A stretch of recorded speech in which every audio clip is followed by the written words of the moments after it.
안녕하세요. 오늘은 자행참 5번째 시간입니다.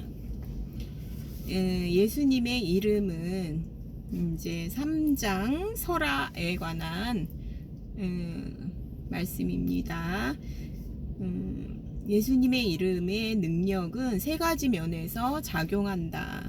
첫째는 구원받은 우리가 말씀을 전할 때 그 이름은 사람을 구원하는 능력이 있다. 즉 사람들은 그 이름으로 죄사함을 받고 씻음과 거룩함과 의롭다 하심을 얻는다. 두 번째, 우리가 전쟁을 할 때 그 이름은 사탄의 세력에 힘있게 대항하며 그들을 결박하여 항복시킨다. 또 세 번째, 그 이름은 우리가 하나님께 간구할 때 효과가 있다. 성경에는 너희가 내 이름으로 무엇을 구하든지와 같은 말들이 반복해서 나온다. 이와 같이 하나님이 자기 종들에게 자신을 위탁하신 일은 정말 놀랄만한 일이다. 사도행전의 3가지 사건을 살펴보자. 베드로가 이르되 나사렛 예수 그리스도의 이름으로 일어나 걸으라. 사도행전 3장 6절. 이름의 권능이죠. 두 번째, 바울이 돌이켜 그 귀신에게 이르되 예수 그리스도의 이름으로 내가 내게 명하노니 그에게서 나오라 하니 귀신이 즉시 나오니라. 사도행전 16장 18절. 세 번째, 마수라는 어떤 유대인들이 시험 삼아 악기 들린 자들에게 주 예수의 이름을 불러 말하되 내가 바울의 전파하는 예수를 의지하여 너희에게 명하노라 하더라. 악기가 대답하여 이르되 내가 예수도 알고 바울도 알거니와 너희는 누구냐 하며. 사도행전 19장 13절 15절. 먼저 앉아있는 안진뱅이를 고친 베드로의 행위를 생각해보자. 그는 먼저 즉시 걸으라 이렇게 말했다. 그는 예수의 이름을 마치 자기의 것처럼 생각하고 사용했던 것이다. 그 이름은 하늘 저 멀리에 있는 것이 아니었다. 바울도 똑같았다. 그는 심중에 생각하기를 사탄의 활동이 충분히 멀리 가버렸다고 확신했다.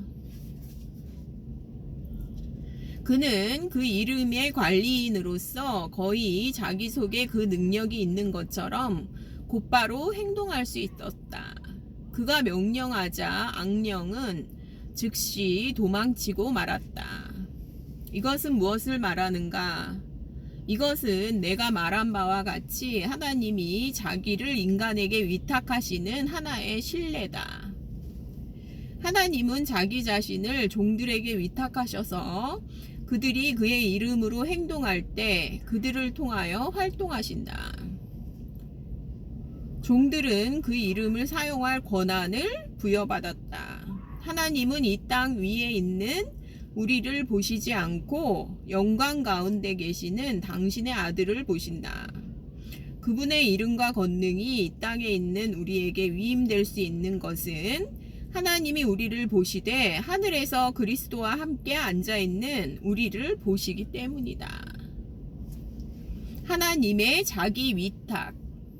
하나님이 이렇게 자기 자신을 자기 교회에 위탁하신다는 것은 참으로 엄청난 일이다.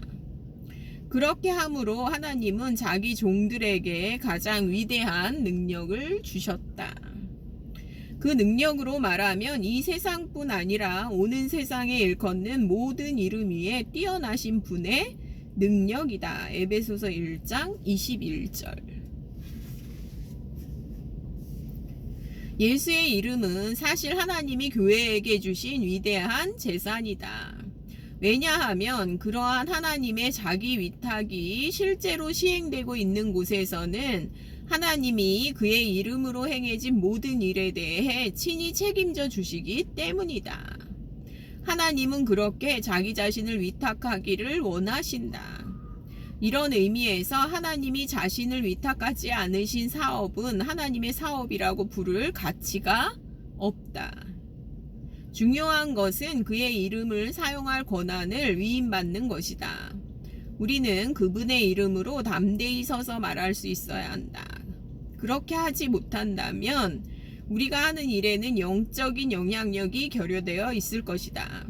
그렇게 분명히 말해두건대 이것은 어떤 위기를 당했을 때 생겨날 수 있는 것이 아니다. 그것은 하나님께 순종한 결실이며 또 이미 알고 유지해온 영적 지위에서 나온 결실이다. 그것은 우리가 필요로 할 때 항상 사용할 수 있도록 이미 가지고 있어야 하는 것이다. 이거는 이미 가지고 있어야 하는 거예요. 가장 지혜로운 사람은요, 미리 해놓은 사람이에요. 성령 충만을 미리 해놓은 사람들. 이 사람들이 가장 지혜로운 자라고 지난 시간에 말씀을 드렸습니다. 내가 예수도 알고 바울도 알거니와. 사도행전 19장 15절. 악한 세력은 그리스도를 알고 있다. 이에 대한 많은 근거들이 여러 복음서에 제시되어 있다. 그러나 사탄은 또한 그리스도와 연합을 이루고 있는 사람들까지도 하늘나라에 속한 자로 간주한다. 문제는 하나님이 당신에게 그와 같이 자기 자신을 위탁하실 수 있느냐 하는 것이다. 어떤 일이 내 이름으로 행해진다면 그것은 어떤 조건에 한하여 내가 내 이름을 타인이 사용할 수 있도록 내어준 것이며 나는 그가 내 이름을 가지고 한 일에 대해서는 무엇이든지 책임질 준비가 되어 있다는 뜻이다. 그것은 내가 그에게 나의 수표장과 인장을 준 것과 같다. 이런 행위를, 그러니까 그리스도인이 앉는 것에서 시작한다고 해도요, 참까지 와야 돼요. 참. 좌행 참까지 와야 돼요. 그러니까 물론 완전해서 시작하죠. 태어난 아기는 생명으로서 완전해요. 그러나 성인은 아니죠. 하나님은 위탁을 성인에게는 위탁하실 수 있지만 다 자란 바울과 같은 한 사람에게는 위탁을 하실 수가 있다는 거죠. 그리고 사탄도 두려워하는 대상은 바울과 같은 그렇게 다 자란 성인은 위탁을 하니까 두려워하는 거죠. 사탄도. 하나님이 자기 자신을 위탁하실 수 있는 한 사람이 중요하다는 거죠. 그러니까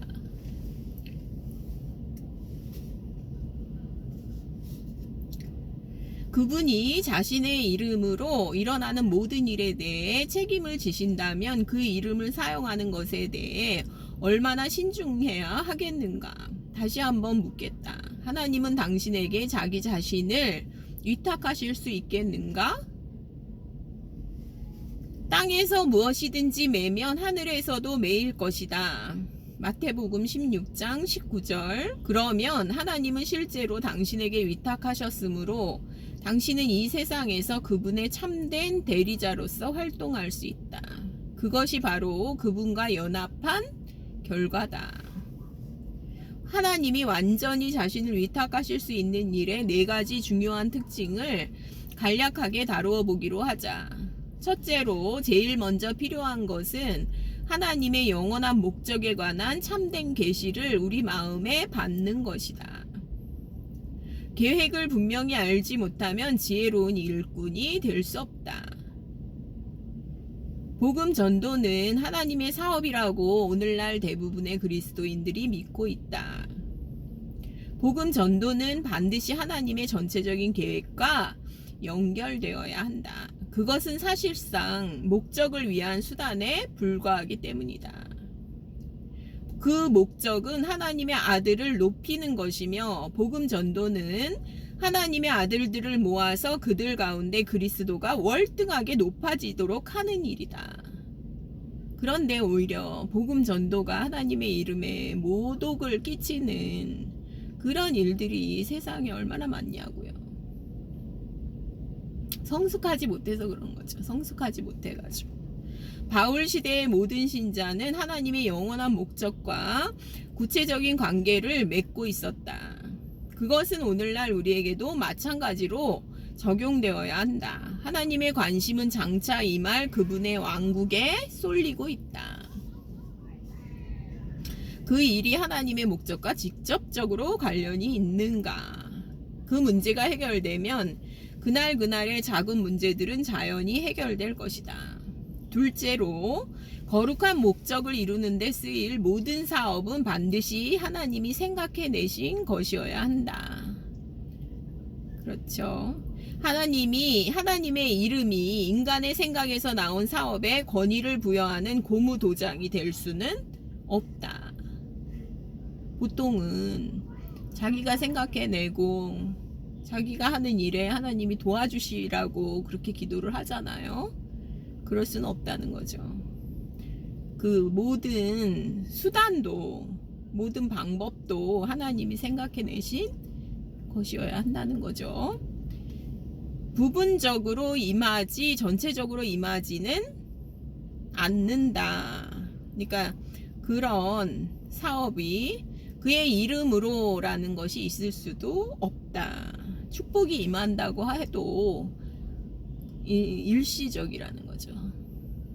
그러니까 그 방법도 하나님이 고안하신 방법이어야 된다는 거죠. 그래서 그의 이름으로, 이것은 하나님이 고안하신 방법이어야 한다는 거. 아들은 스스로 아무것도 할 수 없다. 사도행전에 보면 성령께서 금지하시는 것이 얼마나 자주 나타나는가. 성령이 아시아에서 말씀을 전하지 못하게 하신 것을 볼 수 있다. 사도행전 16장 6절. 예수의 영이 허락하지 아니하시는지라. 사도행전 16장 7절. 사도행전은 성령의 활동에 관한 책이지 성령의 활동이 아닌 거는 아니에요. 우리는 너무나 자주 실제로 활동하는 것이 중요하다고 생각한다. 우리 자신이. 그러나 우리는 활동하지 않고 하나님을 위해 침묵을 지키는 것도 배워야 한다. 만일 하나님이 활동하시지 않으면 우리도 감히 꼼짝할 수 없다는 것을 알아야 한다. 우리가 이 사실을 알 때 하나님은 자기를 위해 대언하도록 우리를 믿고 내보내실 수 있다. 세 번째로, 모든 유효한 사업은 오직 하나님의 능력에 의해 지탱해 나가야 한다. 우리는 실제로 그가 무슨 능력을 사용하고 있는지를 자문해 보아야 한다. 우리는 무슨 일을 할 때 우리가 무슨 능력으로 하는 것인지 자문해 보아야 한다는 거죠. 그것은 영적인 능력인가 혹은 자연적인 능력인가.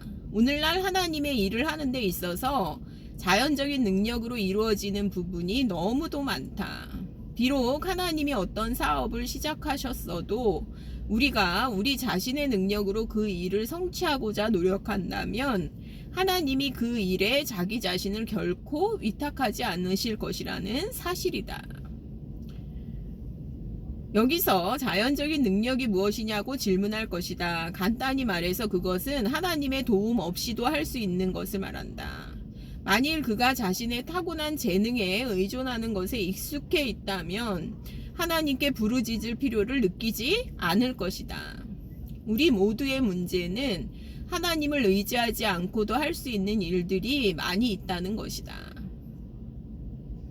스데반은 모세를 묘사하기를 애굽 사람의 모든 지혜를 배워 그의 말과 하는 일들이 능하더라. 사도행전 7장 22절이라고 했다. 그러나 하나님이 모세를 불러 말씀하신 후 모세는 이렇게 말할 수밖에 없었다. 오 주여, 나는 본래 말에 능치 못한 자라. 주께서 주의 종에게 명하신 후에도 그러하니 나는 입이 뻣뻣하고 혀가 둔한 자니이다. 출애굽기 4장 10절. 타고난 웅변가가 나는 말을 할 수 없다라고 고백하는 경지에 이를 때 그는 근본적인 교훈을 배운 것이며 정말 하나님께 유용하게 쓰임받을 수 있는 길에 들어서게 된 것이다.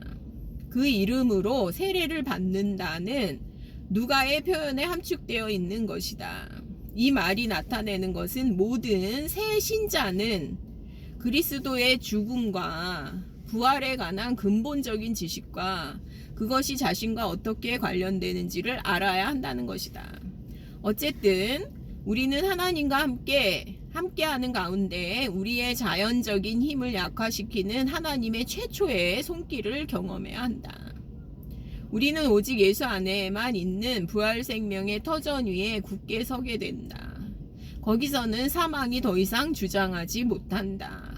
그런 후에 그 범위는 계속 넓어져서 우리 자신의 정력도 십자가의 역사 아래로 들어온다. 그 길은 큰 희생이 따르는 길이다. 그러나 그것은 삶과 사역에서 결실을 맺는 분명한 하나님의 길이다. 왜냐하면 그것은 우리가 하나님의 아들의 이름으로 행하는 일을 하나님이 친히 후원해 주시기 위해서 필요로 하는 기반을 제공해 주기 때문이다. 나를 떠나서는 너희가 아무것도 할 수 없음이라. 요한복음 15장 5절. 인간이 하나님을 떠나서도 할 수 있는 일은 나무와 건초와 그루터기에 불과하며 불시험이 이를 입증할 것이다. 왜냐하면 거룩한 사업은 오직 거룩한 능력으로만 이루어질 수 있기 때문이다. 우리는 그리스도 안에서만 그 능력을 사용할 수 있다. 곧 우리가 아주 솔직하게 나는 아무 말도 할 수 없습니다 라고 외치게 될 때 비로소 하나님이 대신 말씀하고 계심을 알게 된다. 우리가 자신의 일을 끝낼 때 하나님의 일이 시작된다. 따라서 장차 나타날 불은 오늘날의 십자가와 같은 효과를 나타낸다. 오늘날 십자가를 견디지 못하는 것은 훗날 그 불 속을 통과할 수 없다. 나의 능력으로 행해진 나의 사업이 죽음에 이르게 된다 한들 무덤에서 무엇이 나오겠는가? 아무것도 없다. 그리스도 안에서 온전히 하나님께 속한 것이 아니면 아무것도 십자가를 견딜 수 없다. 하나님은 결코 우리가 할 수 있는 일을 하라고 요구하시지 않는다. 오히려 그분이 우리에게 요구하시는 것은 우리가 결코 살 수 없는 삶을 살고 또 결단코 해낼 수 없는 일을 하라는 것이다. 그렇지만 그분의 은혜로 우리는 그런 삶을 살고 있고 또 그런 일을 수행하고 있다. 네 번째, 끝으로 하나님이 자신을 위탁하실 수 있는 모든 사업의 목적은 반드시 하나님의 영광이어야 한다. 이 말은 우리가 자신을 위해서는 그 사업에서 아무것도 얻어내지 않는다는 뜻이다. 우리가 그러한 사업으로 인하여 인간의 찬사를 적게 받을수록 하나님께는 그 일이 더욱더 크고 참된 가치가 있다. 이것이 바로 하나님의 원리다. 하나님의 사업에는 인간에게 영광을 돌릴 여지가 없다. 그런데 값진 기쁨이 있다. 그 기쁨의 근거는 하나님의 영광이지 사람의 영광이 아니다. 모든 것은 다 그의 은혜의 영광을 찬송하게 하려는 것이다. 에베소서 1장 6절. 그래서 거저받은 것은 거저 주어라 이랬잖아요. 그래서 그 대가를 받으려고 했던 게하시 문둥병이 말했죠. 나아만 장군에게 대가를 받으려고 했던 게하시는 문둥병이 발생했고요. 그 다음에 이제 아간, 신할산의 아름다운 외투를 탐한 아간은 다 그 가족들까지 다 죽게 되잖아요. 그리고 아나니아 삽비라의 죄도 그렇고요. 모세도 이제 화가 나는 바람에 반석을 쳐버리잖아요. 반석을 2번 쳐버리잖아요. 그게 이제 내가 너희를 위하여 물을 내랴. 그게 이제 사람은 그렇게 되기가 너무 쉽다는 거죠. 자기가 높아져 버리기가 너무 쉽고 자기 사람을 모으려고 하는 그게 너무 쉽다는 거죠. 이러한 문제들이 우리와 하나님 사이에서 올바르게 해결될 때 하나님은 자기 자신을 위탁하실 것이다. 만일 우리의 사업이 하나님의 사업인지 아닌지 의심이 생기는 경우에는 그 사업과 관련해서 기도를 해보면 응답이 시원하지 못함을 알게 된다. 그러나 그 사업이 온전히 하나님께 속한 사업일 때는 하나님이 놀라운 방법으로 자기 자신을 위탁하신다. 그분에게 절대적으로 복종할 때 당신은 그의 이름을 사용할 수 있으며 모든 음부까지도 그 이름을 사용할 수 있는 당신의 권한을 인식하게 된다. 하나님이 자기 자신을 어떤 일에 위탁하실 때 그분은 능력으로 나타나 자신이 그 가운데 계시고 그 일의 창시자이신 것을 강력히 증언하신다. 그리고 이제 맨 마지막 부분에 여기는 이제 그 어치마니의 간증이 좀 있고요. 선다라는 것은 무엇을 의미하는지 알겠는가? 우리는 진지를 얻고자 노력하지 않는다. 우리는 다만 주께서 우리를 위해 획득해 놓으신 진지 위에 서서 단호하게 그곳을 떠나지 않으면 안 된다. 우리 눈이 정말로 열려져서 우리의 승리자이신 그리스도를 보게 될 때 우리 입에서 자연스럽게 찬양이 나오고 그 찬양은 멈추지 않을 것이다. 마음으로 주께 노래하며 범사에 그분의 이름으로 감사를 드린다. 애써 하는 찬양은 힘이 들고 화음이 맞지 않지만 그분에게 의존하는 마음에서 자연스럽게 울려나오는 찬양은 언제나 맑고 감미롭다. 그리스도인의 삶은 그리스도와 함께 앉는 것과 그에 의해 행하는 것, 그 안에 서는 것으로 이루어진다. 우리는 주 예수님이 완성하신 사업에 의존함으로 영적인 생활을 시작한다. 이 의존은 우리가 이 세상에서 흔들리지 않고 일관되게 행하기 위한 힘의 원천이다. 그리고 어둠의 주관자들과의 힘겨운 싸움이 끝날 때 우리는 마침내 승리로 얻은 진지 위에 주님과 함께 굳건히 서 있는 자신을 발견하게 될 것이다. 영광이 그에게서 세세토록 있을지어다. 이렇게 이제 되게 굉장히 얇은 책이에요. 굉장히 얇은 책이고 내용이 진짜 너무 좋고, 그러니까 그리스도 앉으라, 그리스도 안에서 신자의 지위에 대한 말씀, 행하라, 세상을 살아가는 신자의 생활, 우리의 거룩한 소명에 합당한 삶, 믿음과 행함이 나오는 거죠. 그 다음에 서라, 원수를 대적하는 신자의 태도, 원수와 맞서 싸우는 것은 결국은 뭐냐면은 지키는 것이다. 그리스도가 승리한 그 승리의 진지를 지키는 것이다 라는 얘기로 이렇게 이루어진 7,000원짜리 아주 얇은 책이지만 참 많은 내용을 이렇게 담고 있죠.